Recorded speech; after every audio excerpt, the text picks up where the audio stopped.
I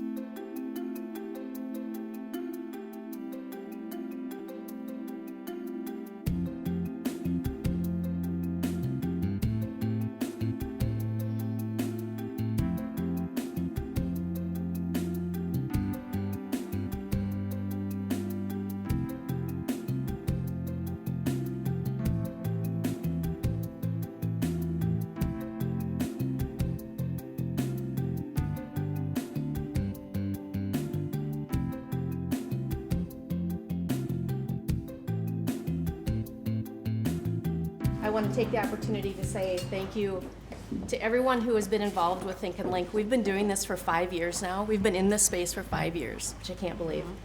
And there are many faces that have been with us since the very beginning. And we've got a lot of new faces, and it's nice to welcome new faces to the group. This whole concept was about sharing our network. We've built this business through our network and through referrals. So thank you for being a part of that. And also thank you for your interest in coming to hear about Capsule. We're not going to talk about Capsule, we're going to talk about a story. We're going to talk about one of our clients, but it's meaningful to us that you care about that. And so we appreciate you coming in today to hear this great story. So the big reveal, we've put a lot of drama around this. The client that we're going to talk about today is Patagonia. And it's, and I know I'm speaking for you when I say this, but I think that you would agree. Over 15 years, Aaron and Brian founded the firm 15 years ago. And so, you always have those clients out there that you think, wow, wouldn't it be great if we could work for this company? And there are times that we have these conversations and we say, oh, they would never need us. They're never going to call us. Oh, we shouldn't even take the time to call them because why would they need us? They're doing everything right. And then you get the call. And it's this wonderful moment, when we actually look at each other and go, oh my gosh. Patagonia was one of those clients. Smartwell was one of those clients. We're engaged right now with The Honest Company. If you don't know The Honest Company, go look them up today. It's a fabulous brand, doing wonderful things. We just engaged with them. So we have these wonderful opportunities to work with brands from all over the world that are doing great things, and that's a really meaningful thing to us. As a smaller in size firm, we don't go out and look for a large amount of business every year. We can't take on large clients or large amounts of business. So to us, it's really important that we believe in the brands that we engage in. We believe in their mission, and we want to help them achieve that. Well, Patagonia definitely is one of those clients. So we're happy to share this story today. So I'll talk a little bit about how we engaged first and then what the challenge was, and Aaron's going to share the solution. I want to touch on this a little bit because people ask us about how we develop our business, how we find our business. Many of you know that we've gone deep into the social spheres, Twitter, Facebook, Instagram, Pinterest, but the first of all of those for us was LinkedIn many, many, many years ago. And this guy has gone deep into LinkedIn, as most people know, deeper than most. So here's how we became on the radar with Patagonia. So Tyler Lamont, who was at the time the Global Business Unit Director for one of the divisions at Patagonia, they knew that they were going to go down this road of solving this significant business challenge. And so he'd never had a conversation with Aaron, had never met in any way, but at some point they'd connected on LinkedIn. I don't know who reached out to who, but it had happened.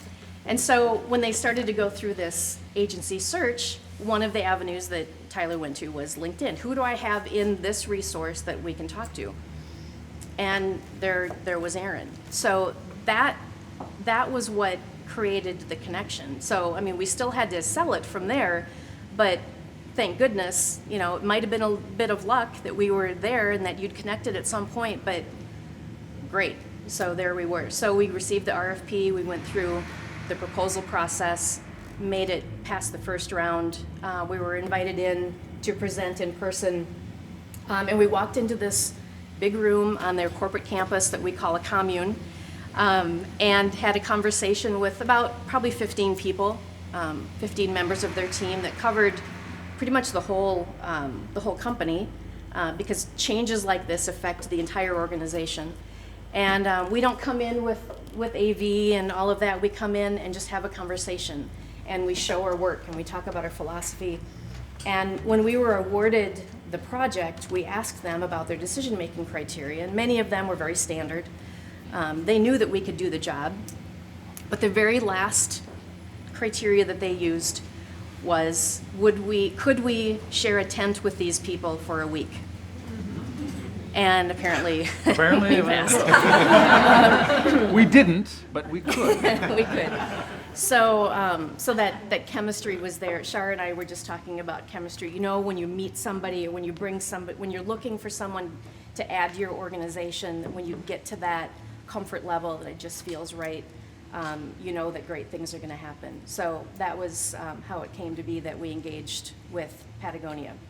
So what was the challenge? How many of you buy this brand or know the brand in some way, have engaged with it? So great. So these packages that we're passing around, this is their base layer, long underwear. This has been at the core of their product line. It's definitely bread and butter of their business. And for many, many years, the product has been packaged like this. Affectionately, this is named the sushi roll.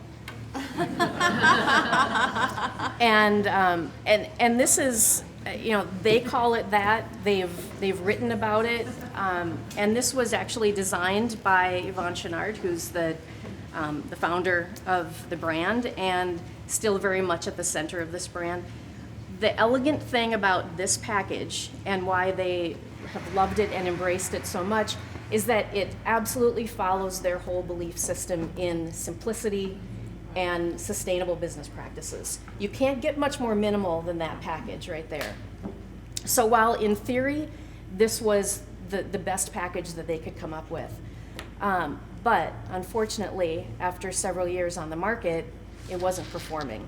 And a lot of people are nodding because you can look at it and see why. As consumers and for retailers, there were a lot of issues.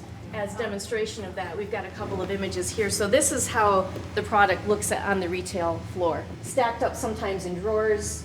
This is one of their standard displays also, where sometimes retailers will hang the product and other times it's just put in a bin.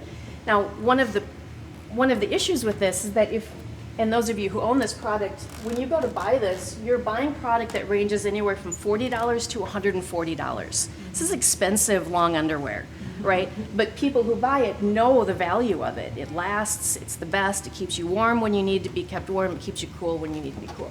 So obviously Patagonia loyalists seem to be okay with it, but it wasn't doing anything to bring new consumers into the category. And retailers hated it because as you can see, give me a package. I mean, and it's just human nature to want to open, you know, if you're looking at this and like, oh, I might buy this, I'm gonna take it apart. I want to touch it and feel it, and I want to hold it up and see if this is gonna be right for me, and then, oh, I'm not gonna buy it. So I'm gonna let the retailer deal with that. So there were so many things that were problematic about it.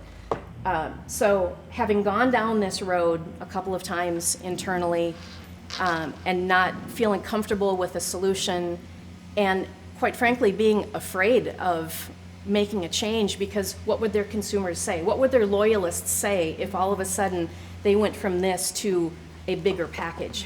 It doesn't align with their philosophy, but yet they were losing at the shelf. Under Armour had entered the market, their sales were declining. So something had to happen. So they committed to going down this road. We engaged with them and started working on a solution. This is one of those projects, and we've had a few of these over time, that we call them career killers. You do it wrong and people get fired. So there's a lot at stake with this. So Aaron's going to talk a little bit about, where do we begin with this, and how do we go down the path of finding the right solution for them? One of the things that, as they were going through their selection, they had a lot of research, and they are sophisticated marketers, no doubt about it. But they'd done their research, and they said, we don't need any research, we don't need you to look at anything, we just need you to come in and solve the problem. And we spent some time with him that first meeting and said, have you done research in the store, in the aisle, at the moment of purchase to understand what's happening right there?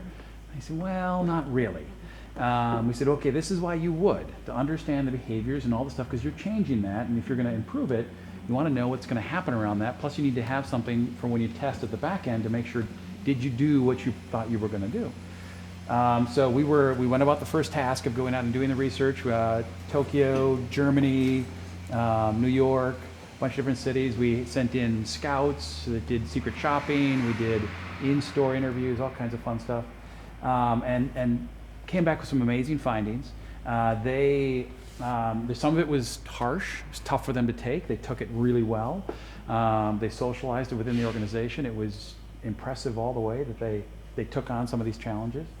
And then we started working after that on, okay, how do we come up with a solution? What is the path for that? And we first start structural, because a big part of it is structural as far as how the package is displayed and how the package is, or how the product is in the package.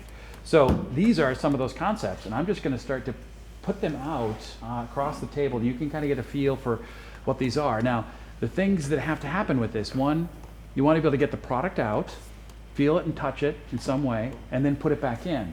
Now, the other piece, which this one actually was challenged by, you have to be able to put it back in such a way that you can't touch it anymore. Because the little hidden secret is, in Germany, or specifically in a lot of areas in Europe, this is underwear, and they don't like you touching their underwear. It's not against the law, but it's culturally that way, against the law. So, which is, in the past, they had the sushi roll, but they also had the sushi roll that would be put into a box in Germany. So there's a little, behind the scenes things that they need to fix. Which, again, kudos to Patagonia, the authenticity of, they were solving that problem that no one really saw, right? They saw the sushi roll and they thought this is a great example, but they didn't really see all the stuff, the other stuff that was going on behind the scenes. The other thing is, a poly bag is used to ship pretty much all garments.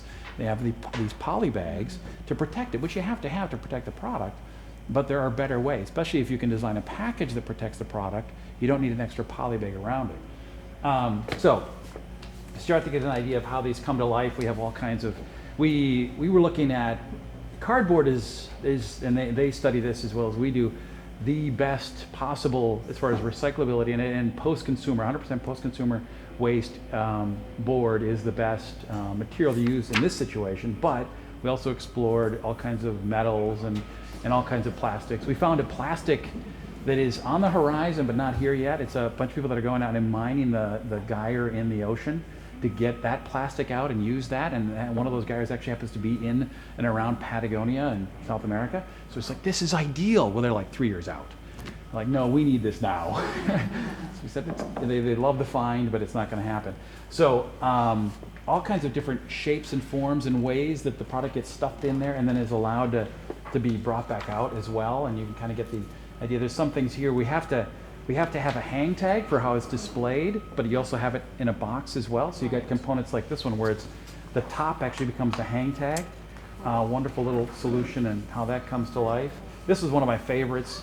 It had too many materials and it was too complex. It didn't turn out to be the one, but it's got this little triangle that turns out to be the corner of the box itself, right? And it becomes the hang tag. I love this concept. There'll be somebody else out there who'll buy that concept. They didn't, unfortunately. This one actually made it a long way. It's got a little band, and then it's a box in itself, and so it's somewhat contained. And then if you put it all together, you could actually keep the product from being touched, perhaps. And it's a minimalist form, and no glue involved. That was a wonderful one as well. This one on the hang tag stuffed down in the front, and so it could be the display for the rock. So you could get an idea. This is a lot of concepts, but when we get excited about something, we go crazy and start to put together concepts. And so we would go through every single one of these. Some of them, this one was also, it was almost like it had a twist effect to it. So you would, with cardboard, you could allow yourself to twist open the top of the box and take this out. And again, these are garments, and consumers, you got to plan for the worst when it comes to taking this stuff out and put it back in, take it out, put it back in, take it out, thousands of times in display, in retail display, and have the package survive so that it can be with the product as it leaves the store in some way. This is the lunch bag concept, full or coffee bag concept. I think it was actually inspired by a coffee bag. This is the other thing this is a little moment. If you saw how the product is displayed when it's hung on hangers, right? One of the things we ran into is you go into an REI store, and they don't have their display of product. All they have is hung product, right? Which is great for the retailer, great for the consumer, because you can pick amongst things. Brands get no recognition, right? You don't even know whether it's Smartwool or Patagonia, who it is, when you're looking through the garments until you dig deeper. So having something that actually was part of the garment and showed up on the shoulder, that would appear on the shoulder inside on the hang display, was one of the other solutions that we explored as a possibility. Didn't happen, too much material. But an interesting exploration. We also clear plastic so you could see the product, not necessarily touch it, but open it up. This is another one that they were, we get really excited if we can freak somebody out by a concept. Like they would never, they're like, we could never, but wow, if we could, wouldn't that be amazing? So you can imagine this is a bunch of little pieces of plastic made from recycled plastic that essentially comes up together with a little thing in the bottom and becomes a little tote bag thing, right, all together packaged up. Isn't that amazing? Little Totally cool. clear plastic thing. Freaked them out. They couldn't do it. They'd explored in the past because they tried to solve this problem at least two times previously, tried to get to a solution, and they had explored stuff sacks of different forms. Because you think about recycling, reuse, and all this other stuff, you go down this path of, well, let's give them something that they can use. But they're so very authentic about their sustainability and their practices in that area. They also say, but yeah, do you really need that? Do you want that, right? Do you just get something else, another thing in your life, right? So that was a pushback and a conversation and an important part of the deal. And so as we went through this concept, like, yeah, but do you really need that? Even this, the top becomes the hang tag, which I thought was brilliant. And then they full well wanted to go down the road of possibly, looking at tins and materials that way, because those got all kinds of, future use. So massive exploration to get to a structure that worked. And then from there, and this was probably 2 or 3 rounds of wonderful refinement to get to the actual structure that was going to work and happen. And again, it can't be emphasized enough that this is the third rail inside of Patagonia. It is their cash cow. It has been declining. They know they need to fix it. They got to go to Yvonne to show him this change is going to happen. He was committed to spending more on the package, knew it was important, but it was still a very significant challenge. And they had gotten down this road 2 times and stopped right at the end because they couldn't actually do it. Do you want me to do the reveal? Mm-hmm. Okay. Do we have a drum? No. So, the final solution is, now it's better even on that because it shows it in full form.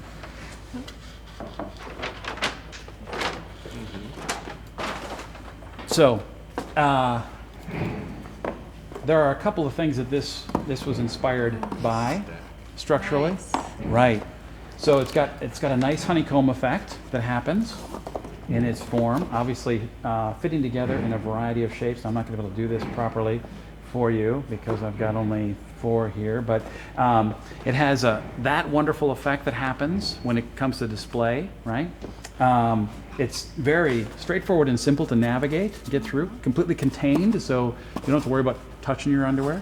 But you can actually get it out of the package very efficiently and quickly, out and back in again. Now, no glue involved in that part of it. It's all tension, essentially.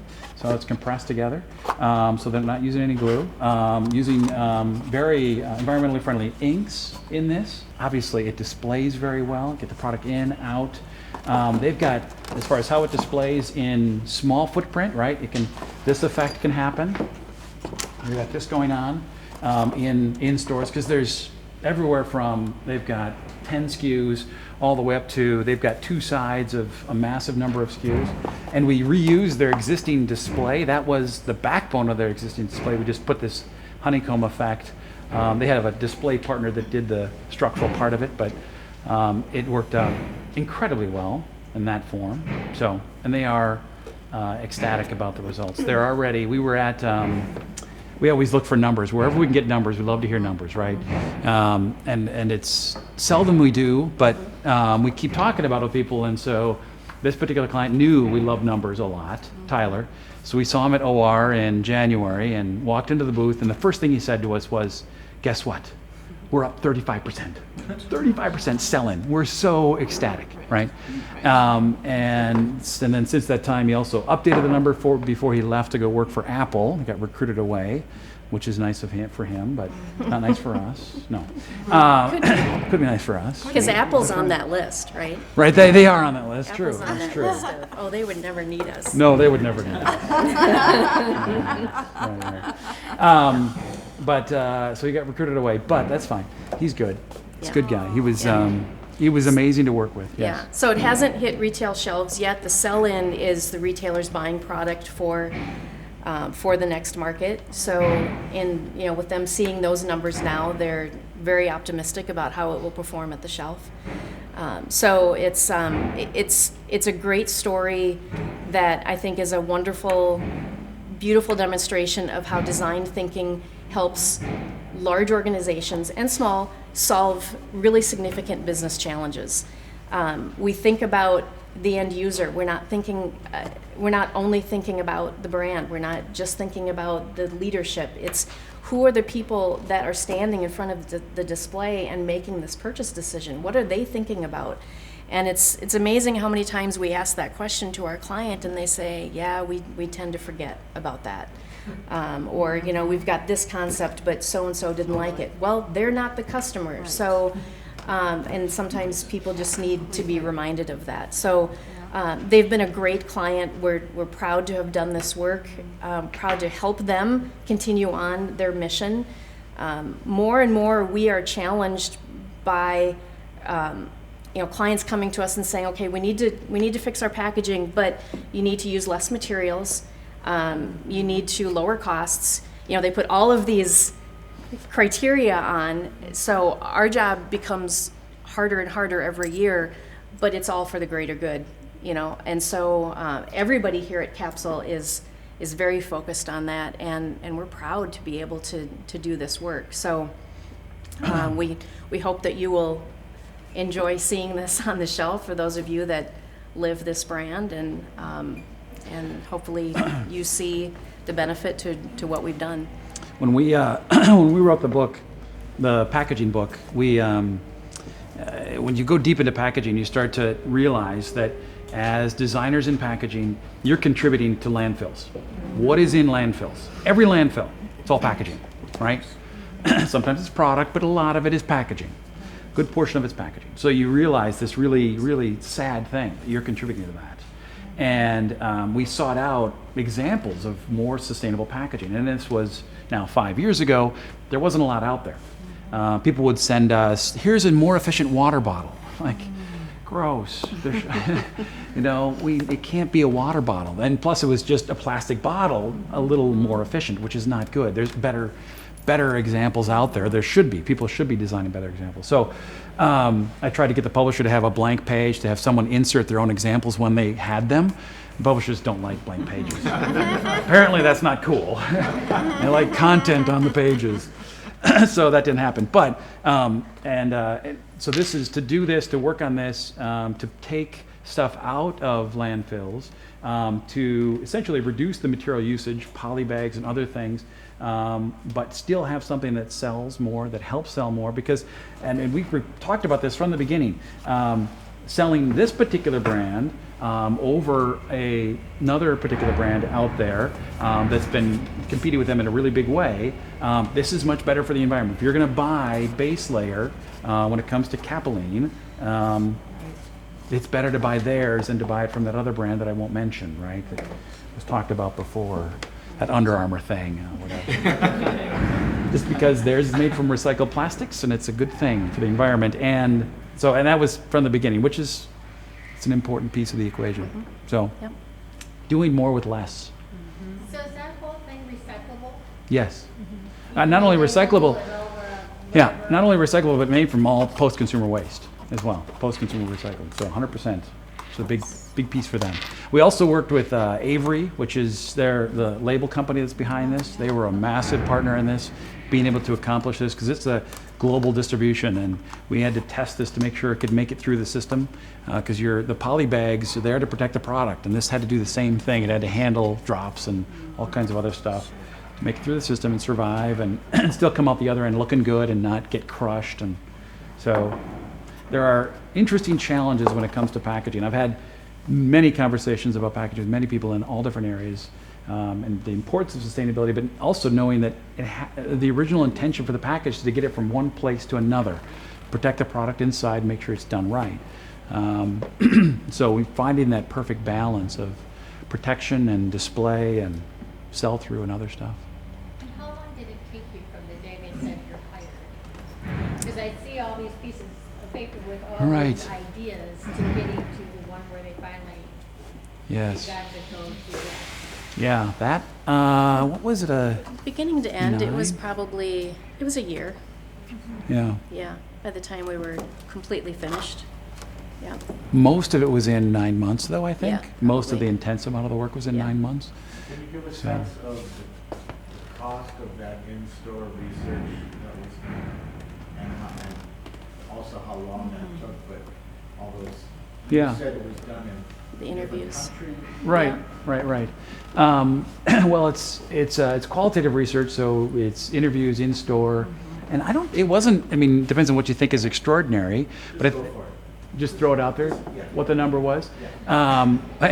Typically, we do like a module of like one country, one drop into that country is usually around 30,000, and so I think we had 3 or 4 of those Yeah. essentially, and that was Yeah. so for the overall budget 90, Yeah. 120, something like that. So I mean, And we we're had Hiring to- for that position? Oh, right. Yeah. Underwear shopping. I know. Don't turn it weird. Right. We Well- And that was done in, okay, how long? We had to do that quickly. We didn't have much time. Yeah. When we went into this, when we got the RFP, it didn't have any research in it. And it wasn't until we started having the conversation about the benefit of the research that they said, yeah, if we're going to do this right, we really should take the time. So, but we needed to do it quickly. I would say that it was probably only about a month that we had to do it. So there were cities being researched, at the same time. So one of our guys was in New York. Aaron went to Tokyo.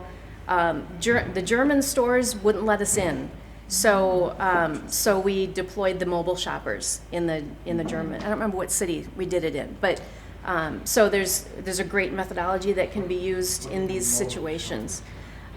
We set up a mission, and it's through an app on a phone where, for example, they've got 5 questions that they need to answer. We engage these mobile shoppers. They're like secret shoppers. They go into the retail with a mission to complete. That's what you do. And- Yeah.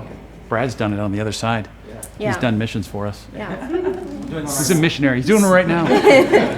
So there are 5 questions that we say, go into the retail store and find the base layer section. So they are capturing through photos and through written response what they're seeing and feeling and experiencing as they go to complete these 5 questions. So it allows us to get into the space and capture photos and responses when the retailers don't want us to be in there. You didn't get any calls from Germany that, well, I'm in the clink.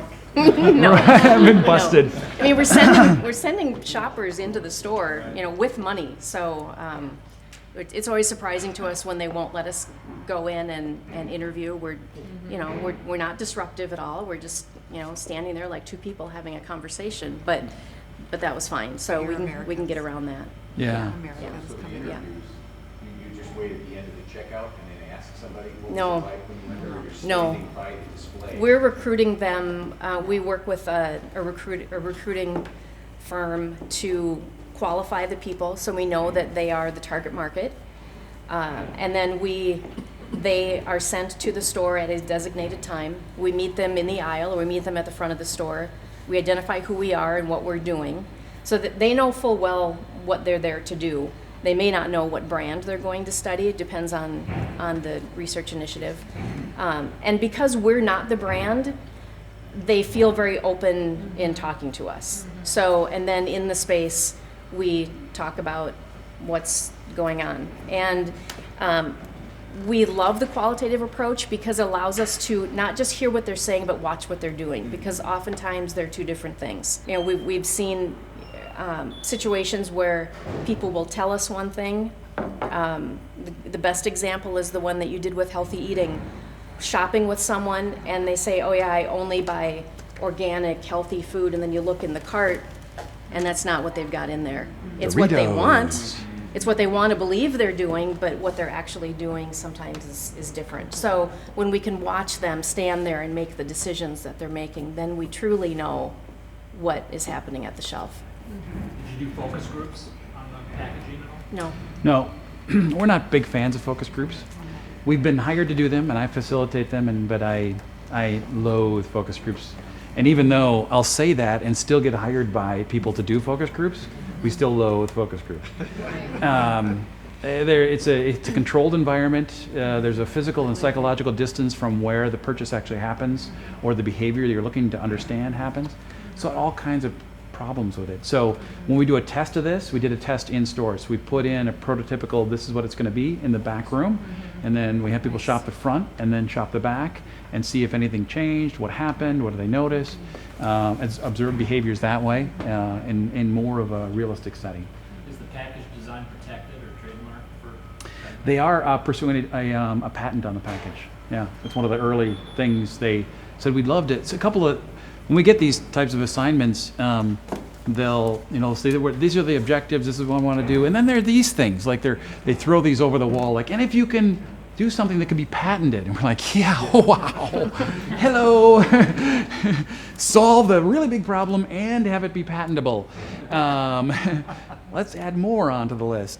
They are pursuing a patent though for this one. The other one that they put on the list was REI doesn't take displays of manufacturers typically. If you go through our REI, it's like you'll see a GoPro. Well, of course, GoPro's got their own display, right? Most brands don't get their own display of any sort whatsoever, even Patagonia. And it was shocking to us. We looked at it and we're like, really? Patagonia, you don't get any? I mean, the prominence of your brand, you don't get any? And they said, no, they will not do it. We've tried many times. Well, they are getting into REI with their display. Not that one that you see there, but a variation on that one will be on the wall. And they are ecstatic about that, which as well as we are. So if you can design it right and it feels intuitive and works, and the retailer's interests are selling more product and making it easier for consumers to shop, right? That's where it aligns nicely with the brand and also with the consumer, right? They can find their product. So Aaron, if you could spend a week together in a tent, Yes. what was your answer? Yeah. What was there? They actually they didn't tell us that until after No. they selected us. They Yeah, said they told us that was how they made the final decision. So we felt like, okay, well, we must have. yeah. We you would appreciate the people we were up against. So Cradle to Cradle author Bill McDonough, his firm was involved in the. Ziba had tried to do this before, but it didn't stick. They were one of the past failures. I don't know who the other past firm is that tried it. IDEO was in the mix. She went down the list, and I'm like, you've got to be kidding me. I don't know how but they said, the last thing was, and this actually comes from Yvon Chouinard. He says, this is one of my last criteria. If we're going to bring anybody from the outside, because they typically don't work with outside, they don't have an ad agency, they don't do that kind of stuff. Can you spend a week in a tent with them? And I'm like, oh, we won that one. Cool. Right. IDEO? Yes. Is that company we saw in the article? Yes, that's the one. Trying to reinvent death or redesign death. Beat them? Redesign. Right. Right. I have significant admiration for them and what they've accomplished and what they brought. They are the 1,000-pound gorilla in the world of design. IDEO is. They're amazing. So, Aaron? yes. How do they make packaging a differentiator in the marketplace if they don't advertise and things like that? Do I just know this if I'm an enthusiast? How do I know it's important, and how do I know it's different and better? The packaging itself, that packaging itself, No. this stuff? Yes. They, well, first off for that one they had, it was on NBC, it was in his books. It was talked about as the sushi roll, as an iconic So it's PR. thing. It's a lot of PR. He gets a ton of PR. I think Yvon he's on NBC or was just on NBC or for Warren worn to wear. They promote fixing up the clothing you've got versus buying new. They're very authentic all the way through when it comes to their practices around sustainability, to the point where you could say it could damage them in some way. It's fascinating. So it's all PR, very much PR. Of course, they have their own retail stores, so that helps. They're connected direct to consumers, but they also sell through other retailers. So less packaging, but yet more packaging in this case. Other questions? Yes. Were there any negative reactions from the heavy loyal consumers when you changed packaging? We haven't heard anything yet. It's not out in the marketplace yet, but they know that's a possibility because it looks like more. The good thing is the fanatical loyalists who get this and the importance of the movement, they've got the backstory and they can talk about the stuff this is the stuff that was going on behind the scenes that we were doing before. We fixed those. That level of authenticity appeals to them in a really big way. So for them to hear, oh, you fixed stuff that I didn't know about that you were doing, and you went out and did that, and then had the new package, they know that that's going to be big. The poly bag was one of those things. There are probably a lot of consumers that don't know that the product is initially packaged in that poly bag. So it's one of those little secrets that they have that they're like, we need to fix this before a lot of people find out about it because it's not on brand with us. So, that there's a has whole gone bunch of away. every clothing or garment retailer or product company is using poly bags. Yeah. It's everywhere.